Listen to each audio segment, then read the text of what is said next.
Bonjour à toutes et à tous, j'espère que vous allez très bien. Pour ma part, ça va super. On se retrouve pour une nouvelle vidéo, donc analyse des marchés d'un point de vue hebdomadaire. Donc depuis lundi, on va voir ce que le marché a fait, que ce soit sur le forex, soit sur les indices, que ce soit sur le marché des matières premières ou encore sur le marché obligataire. On se retrouve tout de suite face au graphique des marchés obligataires américains donc sur 5 ans. On peut voir notamment ici que le marché a pas mal squeeze à la hausse, donc cassé des niveaux de résistance pour aller chercher des plus hauts, donc 3,260%. Donc ça, il faut savoir que c'est dû à l'inflation qui pèse sur les matières premières justement avec un pétrole qui atteint le niveau des 120, donc 120 dollars le baril. Donc tout ça, ça joue sur l'économie justement. On peut voir ici le taux obligataire court terme à 2 ans. Donc là, on peut voir aussi que ça a pas mal squeeze à la hausse. C'est pas très très bon. On peut aussi étudier justement le taux obligataire, donc le taux obligataire 30 ans. Mais bon, ça reste assez flat. À ce niveau-là, si on se met sur du daily ou du 4 heures, on voit que le taux obligataire sur 30 ans range pas mal. Faut pas aller chercher une explosion haussière ou baissière, mais là on est quand même dans une phase d'incertitude et d'accumulation, donc compris entre deux bornes. Ici on peut le voir là, à ce niveau-là, hop, pardon, excusez-moi, à ce niveau-là et à ce niveau-là. Vraiment compris entre deux bornes de consolidation. On n'a pas vraiment de sens directionnel pour l'instant sur les taux de 30 ans américains. Voilà. Donc sur le pétrole, on peut voir ici le pétrole justement qui a un pullback, qui a rajouté à la zone des 95 dollars le baril pour venir chercher justement le niveau des 120 dollars le baril. Il faut savoir que l'inflation sur les matières premières, pour moi, selon moi, c'est vraiment le sujet principal sur lequel on devrait se concentrer sur les prochains semestres. Donc l'inflation, il faut savoir qu'il y a différents types d'inflation. Donc il y a l'inflation sur les matières premières, l'inflation sur les biens, ainsi que l'inflation sur les services. L'inflation sur les biens, bon, ça reste assez négligeable pour l'instant, c'est un peu stabilisé, mais on a quand même l'inflation sur les services, sur les matières premières qui est pas négligeable du tout. Pourquoi justement l'inflation sur les services, c'est pas négligeable? Il faut savoir que bon, l'impact, quand il y a un impact sur les matières premières, ça impacte indirectement les services. On va citer un exemple. Euh, Admettons les avions par exemple. Les avions ont besoin de kérosène pour se déplacer. Si le prix du pétrole est en hausse, forcément, on aura quand même des billets d'avion qui seront relativement plus chers que la normale. Voilà en quoi les matières premières vont impacter justement le domaine des services. Voilà. On va passer sur les indices boursiers. On va essayer de voir ce que les indices boursiers ont effectué pendant cette semaine. Donc ici, on peut le voir, hein, donc, d'un point de vue long terme, on a toujours justement ce Nasdaq qui corrige à la baisse avec des grosses mèches baissières assez agressives. Aller chercher un point de vue à la hausse, au moins, serait vraiment assez suicidaire d'un point de vue long terme, parce que là, on est clairement dans un essoufflement du prix, hein, qui s'essouffle, une capitulation des prix, donc que ce soit sur les indices boursiers, que ce soit sur le forex ou encore les autres actifs financiers. On peut voir ici, pourquoi pas aller chercher justement un pullback des prix sur la zone, donc la zone des 3400, pour peut-être range autour de ce niveau-là. On va se mettre en daily, vous voyez mieux. Et ici, on peut très clairement voir donc, cette zone de swing, donc cette zone de support qui est devenue résistance avec un pullback ici. Donc ça, c'était à l'annonce justement des chiffres d'inflation, donc vendredi à 14h30, des chiffres d'inflation en Amérique qui ont baissé de 0,01%, si je dis pas de bêtises, 0,1%. Donc on était à 8,3 de chiffre d'inflation, 8,3 en novembre, et là on se retrouve à 8,2, donc c'est pas non plus le mouvement qui justement redonnera un souffle au marché en point de vue long terme, mais ça reste pas négligeable. On peut voir ici quand même que le Nasdaq a pas mal chuté à l'annonce de cette news économique. Elle continue à chuter quand même bien avant dans la semaine, avec justement un pullback sur le RSI et sur le stochastique, et un croisement des moyennes mobiles sur le stochastique. Donc voilà. Donc selon moi, bon là on pourrait éventuellement aller chercher un squeeze des prix sur le Nasdaq, ça reste assez compliqué quand même, mais selon moi on est quand même assez bearish sur les marchés financiers, sur les indices, pardon. Aller chercher une hausse serait assez compliqué à mon sens. Donc là je verrais bien quand même le Nasdaq aller chercher cette zone-là, donc la zone des 3500, pour ensuite, bon, les ranges autour, peut-être effectuer quelques cassures, quelques swings, quelques squeezes, pardon, mais de là, aller justement chercher, revoir les beaux jours, aller chercher des points historiques, il faudrait vraiment qu'il y ait vraiment des catalyseurs solides sur les marchés, quoi. Ça rend quand même, je tiens à préciser, ça rend le trading assez compliqué, car bon, on n'a pas vraiment de sens directionnel sur les marchés. Donc pendant longtemps, on a eu un sens assez directionnel. On peut le voir ici sur les indices, donc sur le Nasdaq, ça a pas mal augmenté avec une belle consolidation haussière, une belle trendline. Là, si on suit la théorie de dos, on est quand même sur un bon tournement de tendance baissier. Donc voilà, que ce soit sur le Nasdaq ou encore le Dow Jones, dans le même profil, hein, ou encore le S&P 500, même profil aussi. Là, on va essayer d'aller voir donc, le dollar. Qu'est-ce que le dollar a fait cette semaine? Voilà, hop, on va se mettre en daily, voilà. Et je vais enlever tous les différents schémas qui sont graphiques. Donc, c'était à ce niveau-là. Donc, cette semaine-là, on peut voir que le dollar a pris pas mal de points à la hausse. Il est venu chercher une borne inférieure. Donc, pourquoi pas la formation d'un range, justement, un range long terme. Là, le prix a pullback très clairement avec l'annonce justement des chiffres d'inflation pour vendredi à 14h30, si je ne dis pas de bêtises.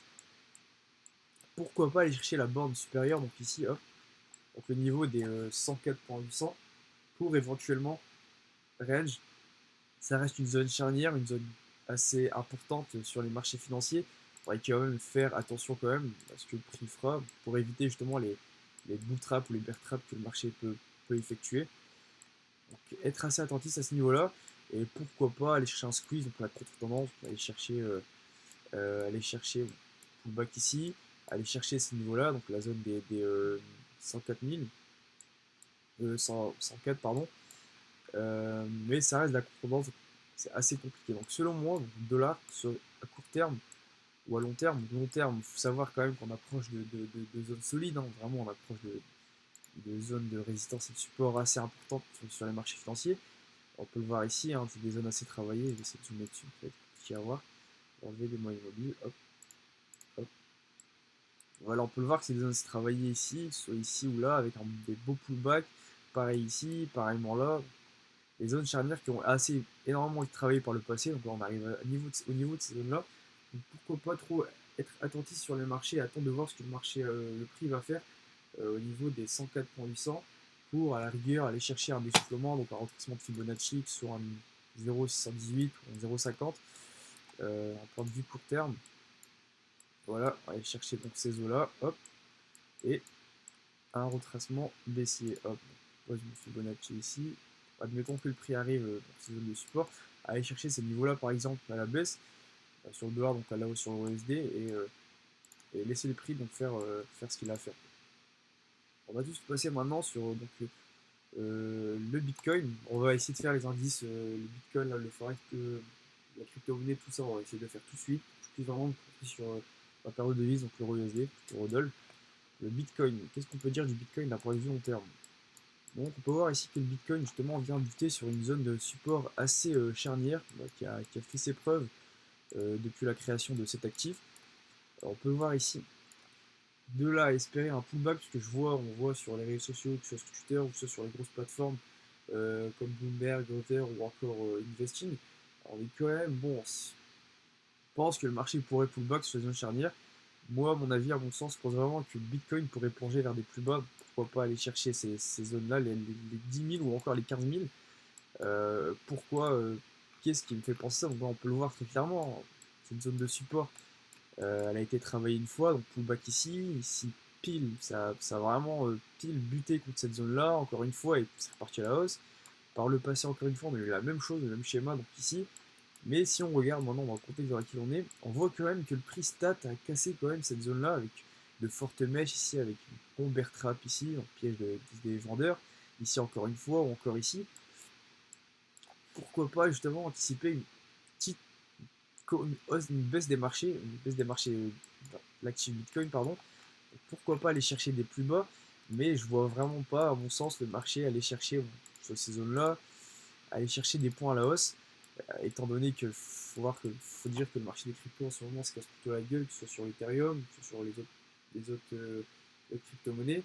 Les investisseurs sont un peu réticents depuis qu'il est arrivé sur Luna, donc Luna qui a perdu 150% de sa valeur en même pas une semaine. Donc là, il plus trop cet engouement autour des crypto-monnaies, ce qui fait que justement le Bitcoin perd de la valeur sur le long terme. Donc pourquoi pas, selon moi, aller chercher des plus bas sur le Bitcoin. Donc voilà. Maintenant, on va passer sur l'euro-dollar.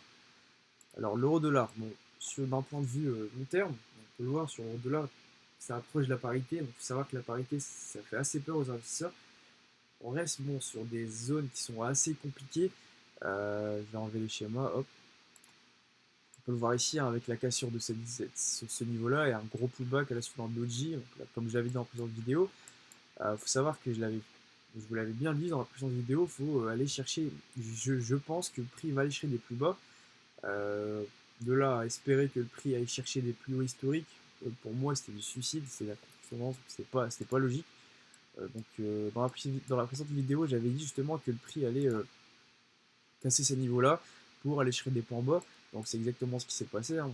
Je vais mettre en court terme pour que vous puissiez bien voir, pouvoir vous rafraîchir la mémoire. Hop, on va se mettre en une heure. Voilà. En une heure, j'avais expliqué que le prix évoluait dans un range avec des niveaux plutôt pas mal travaillés. Là, je vous ai dit que j'avais pris un trade à ce niveau-là. J'étais aux alentours des 500 $ avec un lot de 1 qui est relativement correct pour mon money management. On a eu pullback du prix pour venir chercher, bon, on va une petite baisse de 70 pips. Moi, j'ai clôturé à ce niveau-là pour être sûr. J'ai pris mes bénéfices à ce niveau-là, donc j'ai pris à peu près 1000 $ de bénéfices. Mais le prix a quand même bien travaillé zone de support. On peut voir ici que le prix a pullback à ce niveau-là est venu entre guillemets pullback à ce niveau-là. Ici avec une belle mèche baissière pour ensuite hop aller chercher le chemin de la baisse, cassure et bon à l'annonce des chiffres de l'inflation vendredi venir se casser la gueule à ce niveau-là pour aller chercher cette zone charnière ici qu'on peut voir, on va se mettre en daily, voilà, hop, on va se mettre en 4 heures plutôt, ce serait plus lisible je pense, voilà, on a les schémas, donc cette zone charnière ici qu'on peut voir là, ici, hop, à ce niveau-là, moi je l'ai mis en gras ici pour que vous puissiez bien la voir. Donc là on est vraiment dans un contexte des marchés assez compliqué, hein. Faut savoir qu'aller chercher des points en bas la semaine prochaine sur l'eurodoll serait à mon sens un peu compliqué, étant donné que bon, le prix est assez baissé, attend vraiment des bons niveaux. Ici on peut voir que le prix en une semaine, une semaine a perdu presque 300 pips à la baisse. Pourquoi pas aller chercher un essoufflement du prix à court terme. On est vraiment sur une zone, si je suis la théorie de dos, on est sur une zone voilà, des plus hauts de plus en plus bas, des plus hauts de plus en plus bas ici. Alors là, ici, on a marqué une belle zone de correction à ce niveau-là. Hop, à ce niveau-là. Et le prix qui vient justement retest cette zone. Donc au niveau de cette zone, bon, à mon sens, je sais pas si c'est le ressenti ou c'est l'expérience qui parle, mais pourquoi pas justement, si on regarde le RSI et le stochastique, on est vraiment sur des zones de survente. On peut voir que les RSI se cassent plutôt la gueule, vraiment en dessous de la bande des 40. Pareil pour le stochastique. Pourquoi pas aller chercher justement à court terme, à mon sens, une correction des prix, donc une hausse des prix, pour aller chercher à la rigueur, on va dire, une zone de Fibonacci, pourquoi pas, la zone des 50 ou la zone des 618 d'un point de vue court terme. Donc voilà mon analyse sur l'euro USD. Donc pour résumer, contexte. Ah, j'ai pas fait le VIX, je suis désolé, hop, je vais mettre le VIX. Hop. Ah, donc le VIX, on peut voir que la volatilité, donc le VIX, la volatilité du S&P 500, on peut voir qu'ici, ça a pas mal squeeze à la hausse, bon, à l'approche justement de cette zone charnière que j'avais dessiné dans la précédente vidéo. Ça a squeeze à la hausse. On est quand même sur un schéma assez compliqué sur le VIX, sur une sorte de rounding bottom. Pourquoi pas justement aller casser ces niveaux pour aller chercher une plus grande volatilité. Mais à mon sens, on n'aura pas quand même une volatilité qu'on a pu avoir lors du Bitcoin, la crise du Covid, pardon, ou encore la crise des subprimes. Mais pourquoi pas aller chercher des niveaux comme ici, par exemple, quoi. Ouais, ces niveaux-là, quoi. À mon sens, c'est tout à fait possible en vue du contexte fondamental dans lequel on est. Donc, les mauvaises news économiques qui pèsent sur les marchés, avec notamment la guerre qui n'a toujours pas été réglée, niveau d'inflation record, ou encore la Chine qui peine à se relever suite à la crise du Covid. Donc voilà, on est vraiment ici dans un triptyque, comme j'ai dit dans la présente vidéo. Et pourquoi pas aller chercher justement cette zone-là pour ensuite venir corriger ou vraiment entendre un catalyseur solide sur les marchés pour pouvoir aller chercher de plus haut, donc la zone des 50 points, quoi. Donc voilà pour le VIX. Donc je vais résumer tout ça. Donc d'un point de vue long terme, ben, sur l'euro USD, je suis toujours assez baissier, il faut savoir, soit sur l'euro USD ou sur les indices, je suis plutôt baissier. Il n'y a pas vraiment de catalyseur, il n'y a pas vraiment de news économique solide qui pourrait justement présager une hausse des prix à long terme. À long terme, pour aller chercher des plus hauts, par exemple, on va dire ces plus hauts là, ou bien chercher la trendline ici. On est encore sur une phase baissière. soit sur l'euro USD, l'AUD USD. On peut voir l'AUD USD aussi qui a pas mal rejeté cette zone. J'ai pris un trade sur l'euro USD aussi, sur l'AUD USD. Ça m'a permis de prendre 1400 $. Donc je l'ai pris en 3 fois. Hein. C'était un trade avec des lots de 0,06, 0,7 si je dis pas de bêtises. Je l'ai pris à la cassure. J'ai tracé une dead zone entre guillemets. Donc c'est une zone où le prix évolue un peu aléatoirement. Donc là, après avoir fait une petite analyse poussée, donc corrélation de différents marchés, des indices, sur mon plan de trading, j'ai pu trouver un point d'entrée. Ça devait être à ce niveau-là. Le marché est venu casser. Il y avait quand même aussi des news économiques assez solides qui sont venus appuyer mon raisonnement. Et le prix, bon, il me cassé la gueule. Je suis sorti à peu près à ce niveau-là, et ce qui m'a permis de prendre 1400 $. Donc, ce qui m'a permis d'avoir une petite semaine à 2000 $, qui représente à peu près 10% de mon capital, donc ce qui est plutôt pas mal. Donc là, je vais un peu lever le pied. J'ai atteint mon objectif mensuel, et pourquoi pas attendre de voir bon, s'il y a des petites opportunités sérieuses qui plantent sur les marchés, donc me repositionner, et puis avec justement un stop serré et un lot moins agressif que j'ai pu faire ces derniers temps. Donc voilà, donc d'un point de vue long terme, donc le cap très rapidement, le cap aussi, donc qui fait de la tendance, hein, après une zone de consolidation haussière, venu chercher des plus bas aussi. Donc voilà. Donc d'un point de vue long terme, je suis assez baissier sur les indices sur le Forex, et sur le Bitcoin aussi, donc la crypto-monnaie. Sur les matières premières et les taux obligataires, je suis haussier. C'est logique, hein, c'est des corrélations inversées. Et sur le DXY aussi, je suis haussier, donc l'indice du dollar, l'actif du dollar. Mais sur l'euro USD, l'autre USD, bon, les paires de devises que je trade principalement, je serais plutôt quand même bon, sur une baisse encore un peu plus prononcée quoi, à long terme. À court terme, c'est pas la même chose. Donc à court terme, sur l'euro USD, je serais plus pour un squeeze des prix. Pourquoi pas aller chercher justement, euh, comme j'avais dit précédemment dans la vidéo, ces zones de swing qui sont assez importantes. Squeeze des prix, petite hausse des prix due justement au dollar qui atteint des zones de résistance assez importantes quand même, avec une très forte hausse, avec des zones de surachat, que ce soit sur le RSI ou le stochastique du dollar, des zones de survente, si on peut le voir, soit sur l'euro USD. Pourquoi pas, sur moi, à court terme, aller jouer un essoufflement des prix, donc petite, petite, une petite hausse des prix, mais attention quand même, je tiens à le préciser, c'est mon ressenti personnel, ça reste de la contre-tendance, c'est assez compliqué. Suivre la contre-tendance, c'est vraiment un truc qu'il faut faire quand on a un minimum d'expérience sur le marché financier. Donc, pourquoi pas aller chercher ces niveaux-là, donc les niveaux des 0, des 1,06, pour venir repartir à la baisse. Donc, voilà. À court terme, pour l'euro USD, je serais plutôt pour un squeeze des prix, soit sur l'euro USD ou le cas sur l'Aussie dollar, dollar australien. Pourquoi pas aller chercher ces zones de swing ici. Hop, de swing là pour venir rechercher un schéma baissier. On va voir sur le GBP-USD. GBP-USD, GBP-USD, il faut savoir que j'évite un peu de le trader en ce moment parce qu'il effectue un peu des mouvements assez compliqués depuis c'est sorti de l'Union Européenne. On a des zones d'accumulation très fortes et des zones très agressives de baisse. Donc, ça reste assez compliqué pour un trader pour justement jouer la stabilité sur le long terme. Donc voilà, haussier sur un long terme et baissier sur le court terme sur l'euro dollar. Sur les indices, etc. Bon, je n'ai pas non plus fait des analyses assez poussées pour vous dire en quels sont vous positionner, mais grosso modo, sur les indices, il vaut mieux plutôt espérer quand même une baisse des prix, et compter plutôt sur une baisse des prix en vue du contexte pessimiste des marchés, que ce soit psychologiquement, d'un point de vue psychologique, fondamental ou encore graphique. C'est des zones qui sont pas négligeables du tout. Donc, voilà mon avis sur les marchés financiers, sur l'euro dollar et sur les indices boursiers. Voilà. Donc, on se retrouve la semaine prochaine pour une nouvelle analyse des prix des différents actifs boursiers et voir justement ce que le prix a effectué durant cette semaine. J'espère que cette vidéo vous aura plu. N'hésitez pas à me donner vos retours en commentaire et je vous remercie de votre attention.